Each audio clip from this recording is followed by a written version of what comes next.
Welcome back to the Us vs. Them channel. I'm your host, Vince, and we're going to break down the next fight for the fight night this weekend, Reyes versus Olberg. That fight is going to be Brando Peričić versus Elisha Ellison. Peričić is sitting at a minus 215 favorite, and Ellison is sitting at a plus 164 underdog. These guys are very similar in their fighting styles. I mean, they're heavyweights. There isn't really a whole lot of variations when it comes to that division. First thing you'll notice is Peričić is going to have a size advantage in the sense of at least his height. He comes in at 6'5", and Ellison sits at 5'11", so he's definitely going to have a height advantage. I couldn't get the reach for Ellison. He doesn't look like he has a short reach for his size for sure, but Peričić has an 80-inch reach, so he's definitely going to have the reach advantage in this fight. Both these dudes have a really aggressive approach when it comes to their feet, especially early on in the fight. This was supposed to be a contender series fight a couple weeks ago, and it got canceled or pushed back or whatever, and now it's going to be on the early prelims this weekend. So they both got contracts for the UFC, so congrats to both of these guys. But I think it's going to look like a Dana White contender series fight. I really do. In the sense of that, there's going to be a lot of aggression coming out early in this fight, and somebody's probably going to go down in the first round. That's how I see it. I mean, Peričić has big power in his hands. I saw him in one of his fights knock a dude down with a jab. So he's got definitely concrete in his hands, it seems like. Ellison's got big power in his hands too. He really does. And Ellison, what I really appreciate about him is he's got a really good, I don't know, what's the word I'm looking for?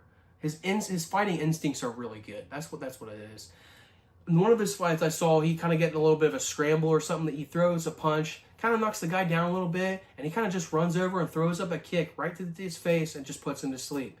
You can definitely tell it's not something he practices. I would be shocked if that dude is in the gym practicing that combo. He just knew that it was there and he threw it. You know, I've also seen him do that with double legs and stuff, where the guy pressures in, he just lowers his level and then just drives right through him. So I really do like his fighting instincts. Both of these guys do a decent job of being able to get the fight to the ground, but where they think they differentiate in their grappling is Peričić is definitely one of the fighters that is not going to be okay with being on the bottom, whereas Ellison seems like when he does get on the ground, especially once he starts to get a little bit tired, he starts to be a little more content being on bottom. The more content he is on bottom, the more likely he is to get finished. He only has one loss, and it's a submission loss. Once he got to his back, the fight was over relatively quickly after that. Both of these dudes seem like they have maybe a cardio issue, and I don't really know if it's necessarily a cardio issue or if it's a pacing issue. They both are very used to going out and knocking dudes out or submitting dudes sometimes, getting it done in the first round. When it leaves the first round, that's when they both have problems. They both have one loss. Both of their losses are in the second round. They've never seen a third round. So cardio or pacing seems to be an issue for both of these guys. For my official prediction, I'm definitely leaning with Brando Peričić.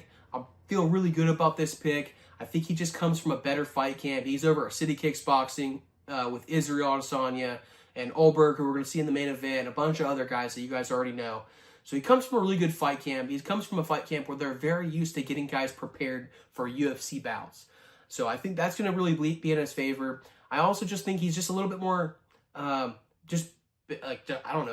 at fighting. I think there's no other way to put it. I think he's just better at fighting. The one area where Ellison is going to have success is probably early on with some straight punches. As long as Peričić doesn't run right into a straight punch, a straight jab, or a straight 1-2, I think he's going to get the victory here. So I think it's going to get done the first round. So I don't really have the line on that yet, but there might be some good value in that. Maybe not. But for my official prediction, I'm going with Peričić by knockout. All right, guys, that's my official prediction. I'm out of here for now. Stay tuned for our next video where we have Michelle Montague versus Luana Carolina. I'll see you guys then.